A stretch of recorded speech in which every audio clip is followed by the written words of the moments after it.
Action. Hi. Today we're going to continue to focus on parent graphs. But instead of quadratics, like we spoke about earlier, we're going to focus on the cubic function.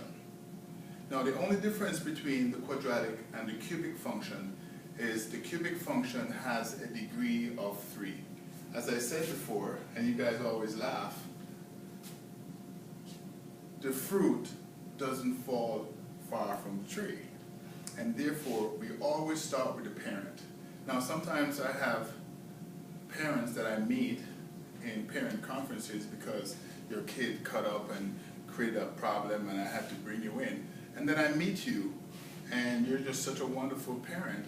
Sometimes these students don't really reflect how wonderful you parents are. But anyway, let's get back to the parent graph. Now, the cubic function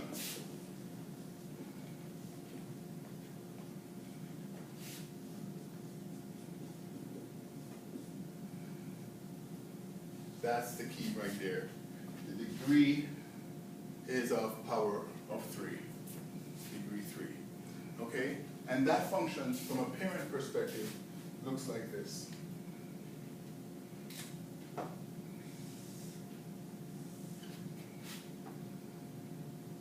It goes down on the left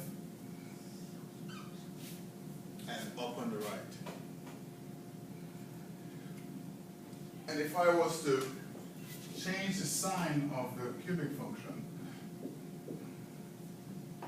what would happen is that we would have a reversal on what side goes down and what side comes up.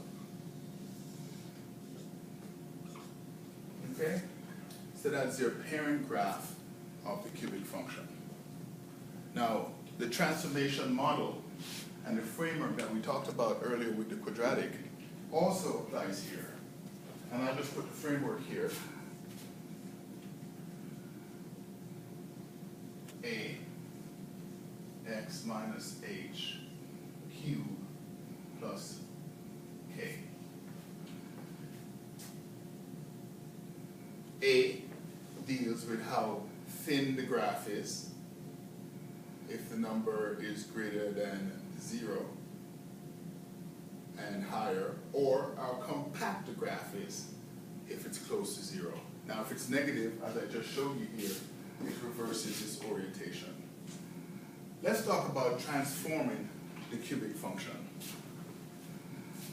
If I asked you to sketch this cubic function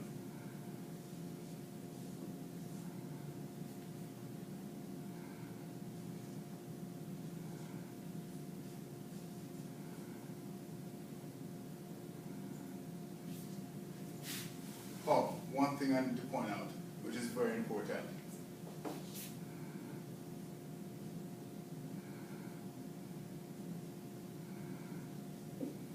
The locator point. Critical item. Okay? Because the locator point will be key in terms of you finding where your new point has shifted to. Now, as I told you before, the locator point in this guy is 0, 0. It represents x and y. But we refer to it as h and k in this model. So, the locator points for this particular cubic function would be positive, remember you change the sign, 3, and 1. So as we sketch this transform graph,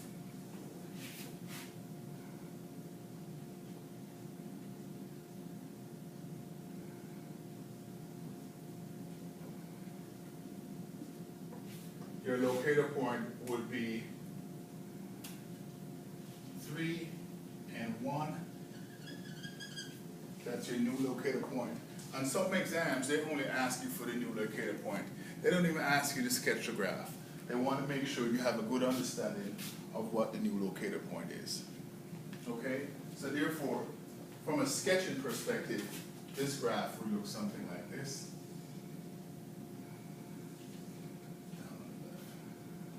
And you see that it follows the same type of model in terms of how H affects transformation and how K affects the transformation.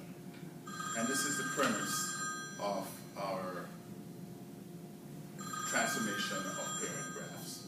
Thank you, and let's get to some problems and try to work them out. Okay?